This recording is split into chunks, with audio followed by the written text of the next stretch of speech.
he hasn't really run the Claudio against him, right? So to see him bring out the Claudio, I feel like that was his answer. Anyways, we're going to go into a matchup.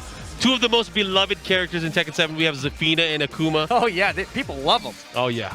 Well, I mean, they love these players for sure. That is without a doubt. Yes. Two of the most emotional and impactful players that we've seen throughout the series of Tekken 7.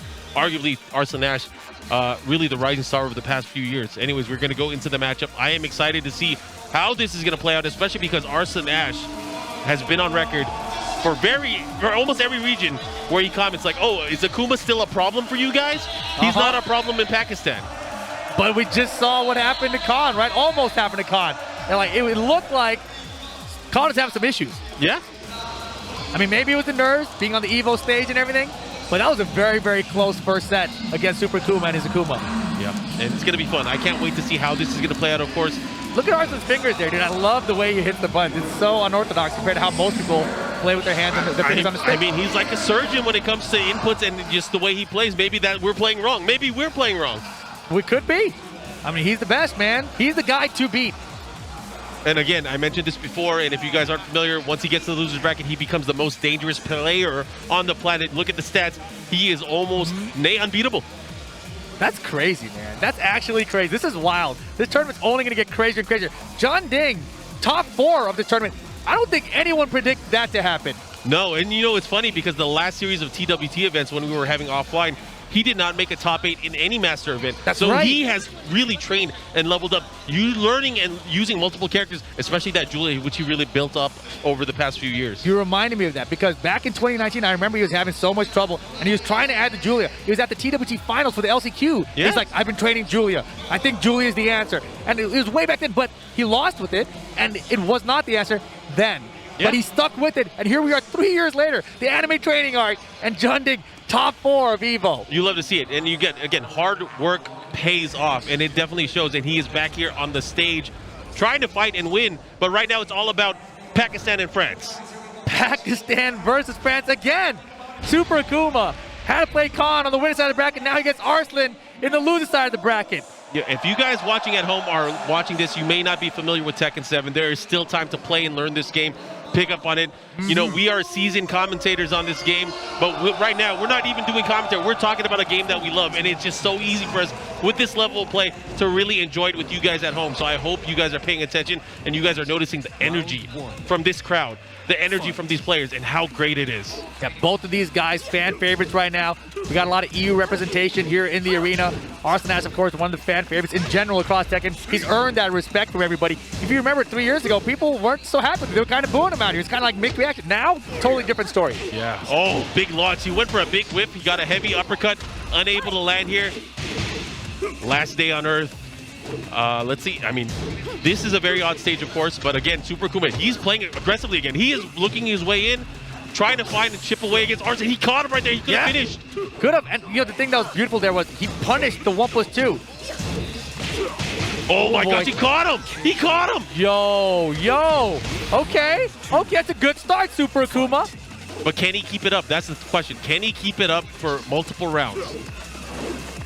Enough to close it out and win a game. Yeah, he's got to save the meter that round too, right? So that's a huge deal when you're Akouma to have all that meter to rely on to make a comeback when you need it later. I mean, do you want to talk about the track record between these players? Super Akouma has never beat him. I mean, never beat him in tournament. Most people against Arslan Ash. That is true. But I mean, in particular, Arslan Ash plays with a level of confidence against Akouma that is almost unheard of. For sure. I'm curious. Oh boy. I'm curious how much Akouma practice they even put in anymore. I mean, do they even have any Akouma players? We don't see any of their notable Akouma players in tournaments anymore. I mean, maybe it's the difficulty of traveling, but still, there are a lot of questions that will be answered because we are back with offline play. Exactly. Super Akouma now with a great hop kick from Arslan Ash with Zafina. That's one way to do it. Show him the confidence. Land Zafina's hop kick. That's incredible. That is definitely an ICFC bounty if I've ever seen one. Land Zafina's hop kick. Anyways, going into the action, let's see what happens. Again, the pressure here gets the flow, does not get a full combo, was in stance. Wow, the jab there, caught her out of the 4-4-4. And this time Super Akouma, easy wall carry. Still building up that meter. It's going to look good for him in the final round. This meter keeps building like this. Oh, Super Akuma's really going to have to mix things up. He has not been going low. He's been pressuring Arslan Ash with a lot of mids. Going for the jab, really trying to open up and find an opportunity. He's trying to react. He got it. That's one way to react. But the wall, Goes for tech. Oh boy. That's smart. Arslan Ash knows not to deal with any of the funny stuff. Teleport out of there. Oh, the jab. He's going to have to be careful. He's being really cautious. He's power crush with dead. the launcher. Smart stuff from Arslan Ash. And that is one of the sequences with Zafina that is rarely used in competitive play because it is so punishable. But at the end of the round, an amazing option. He was able to close it out. Man, and this feels like such a struggle for Arslan. Like, he's in there. He's got the round count lead, but it's not easy at all. I mean, this is what happens when you are the best player in the world. Everybody is going after you. Nice punish. He was ready. Very nice punish. Nothing there. Could have had a back one, maybe? Oh, the wall. He ducked the second hit on block. See how he goes. What's he going to do? Life deficit. He's in rage. The backdash so effective from Zafina. Yeah, no meter, though. Going to make this comeback way hard. Here's the down four. Do we see more of them is the question. 20 seconds left. The Super double Kuma. jump. Is he going to... Oh, my Down for God. one. Oh, my gosh. Oh, no. He wanted a fireball, right? Tell me he wanted a fireball there, Mark. Never mind. You know, there could have been so many sequences there. Maybe he was expecting a down three. Maybe he was expecting a down one. Maybe a down forward one. He bet it all on something. He was either a fireball, a dragon punch, whatever it was. He tried to react with something there. That was rough. That was such a big bet. The pressure of the situation got to him, it seems like. Because I think he did try to uppercut there. I think he wanted, even though he didn't have the meter for it. He's done stuff like that. We've seen in recent tournaments that he has baited out a frame trap where he would go for an uppercut and try to beat out his opponent's reaction. But Arslan Ash too patient there. Too patient. Way too patient. And that seems to be the key for both Arslan and Nee, right? Like, they're both such patient players, even when things are getting really crazy and intense. Bro, it's been 3 years since we've done commentary at EVO. This is insane. I'm so glad we're back. Dude, the crowd here is awesome. Absolutely awesome. I'm telling you guys, if you guys have never been here, get the arena tickets. Come and experience the arena because it is different than any other FGC event out there.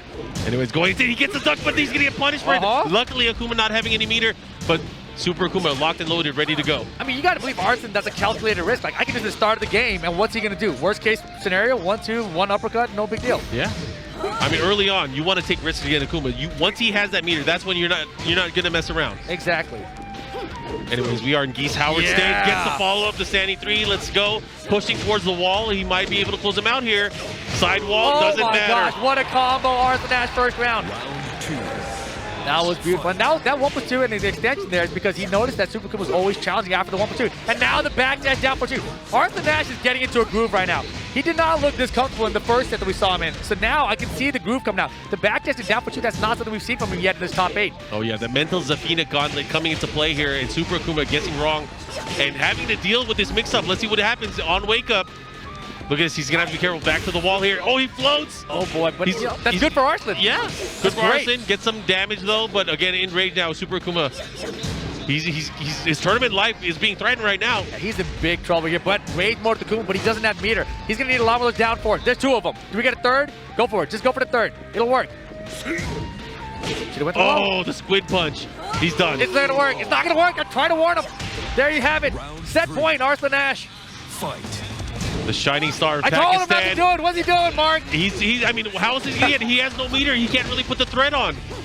He has to do something. However, because he keeps doing it, it might give him opportunities towards the end of this round, but he's gonna have to risk it all. Third hit, yes. Oh, didn't reach. The wall is crazy, man. Yeah, and look at this corner. And look at the block from Arslan there, the down 3. Tall order here. Super Akouma, if you're gonna win this. Woo, that was so good. Oh my gosh, he might be done. One more mix-up could do it. One more mix-up could do it. Arslan Ash, the pixel. Wait. He's made crazy comebacks with the pixel before. He has no meter though. But he has no meter. He's got to raise the team that combos. How is he gonna deal with this? Earn it back, Super Akouma. You're running out of time. Arslan Ash is just gonna jab. He's gonna keep it safe. Duck and wall standing, just run up and duck. Oh my God!